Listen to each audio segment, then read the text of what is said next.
தமிழ் திரையில் ஒரு மூத்த கலைஞர், மதிப்பிற்குரிய ஒரு கலைஞர் அண்ணன் பிரகாஷ் ராஜ் அரசியல் வேறுபாட்டில் ஒரு வாட்டி சொன்னார், டிரைவர் பையனை நீ எம்எல்ஏ ஆக்குவியா? அவன் கோபமா சொல்லிட்டாரு. எங்க சிஎம் கொஞ்சம் வித்தியாசமானவர். எம்எல்ஏ மட்டும் இல்லை, நடந்து கொண்டு இருக்கிற சட்டமன்றத்தினுடைய கொறடாவாகவே ஆக்கிவிட்டார். அன்பு தம்பி செல்லம் சபரிநாதன் அவர்களே, அண்ணா நகரை எங்கள் அண்ணன் நகராக மாற்றி காட்டிய சாகசக்காரன் சட்டமன்ற உறுப்பினர் ராம்குமார் அவர்களே,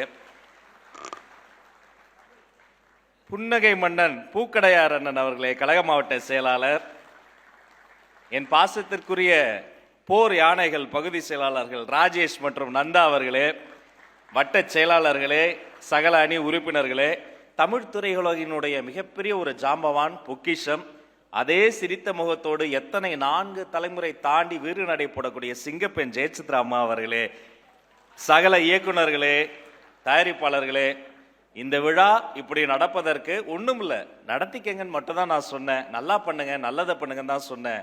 சொன்ன சொல்லை வேதமாக மாற்றி காட்டி குறைந்த நாளில் நிறைந்த நிகழ்ச்சியை நடத்தி காட்டும் சாகசக்காரர் தளபதி பக்தன் அண்ணன் அம்மா கிரியேஷன்ஸ் டி சிவா அண்ணன் அவர்களே, பாடலாசிரியர் சிவா அவர்களே, அநேகமா தேசிய விருது பாட்டுக்கு வாங்கிடுவீங்கன்னு நினைக்கிறேன்.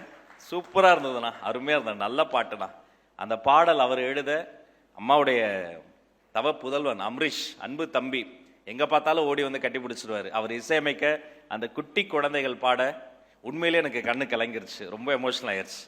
இந்த மனுஷனுக்கு எத்தனை பெரிய அன்பு பாருங்க. இந்த நிகழ்ச்சி வெறும் பிறந்தநாள் நிகழ்ச்சியா இருந்துடக்கூடாது. வாகை தலைவனுக்கு வாழ்த்தரங்கம்னா வாழ்த்த போவது யார்?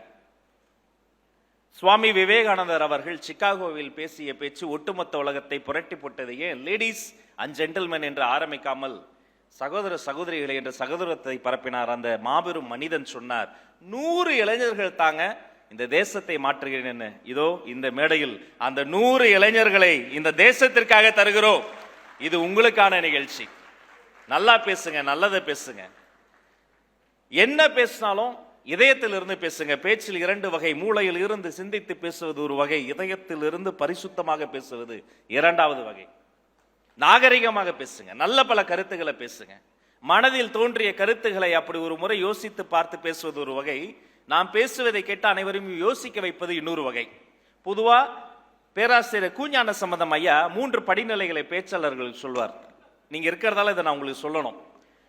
முதல் நிலை நன்கு தயாரித்து பார்த்து பேசுவது. இப்ப பள்ளிக்கூடங்கள்லாம் அப்படிதான் பேசுவோம். மேடையில போய் எழுதி வைத்து பார்த்து அவர்கள் இவர்கள்னு சொல்லி பார்த்து பேசுவோம்.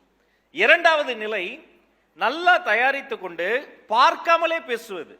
கல்லூரி காலங்களில் பேச்சு போட்டிகளில் நீங்க அப்படிதான் தயாரிப்பு பண்ணிடுவோம், அங்க போய் பார்க்காமலே பேசுவது. 3வது ஒரு படிநிலை இருக்குங்க, தயாரிக்கவே வேண்டாம், நடுராத்திரி எழுப்பி விட்டா கூட பேசுவது. அப்ப நீங்க முழு நேர தொழில்முறை பேச்சாளரா மாறிடுவீங்க. கம்பன் கடகத்திலே பேசுவது, திருக்குறள் பேரவையில் பேசுவது, மாபெரும் சபைகளில் முழங்குவது, சொற்பொழிவாற்றுவது, குடமுழக்கில் பேசுவது. பிளே ஸ்டோர் மற்றும் ஆப் ஸ்டோரில் இருந்து பாலிமர் செயலியை QR கோடு மூலம் பதிவிறக்கம் செய்யுங்கள். செய்திகளை உடனுக்குடன் பெறுங்கள்.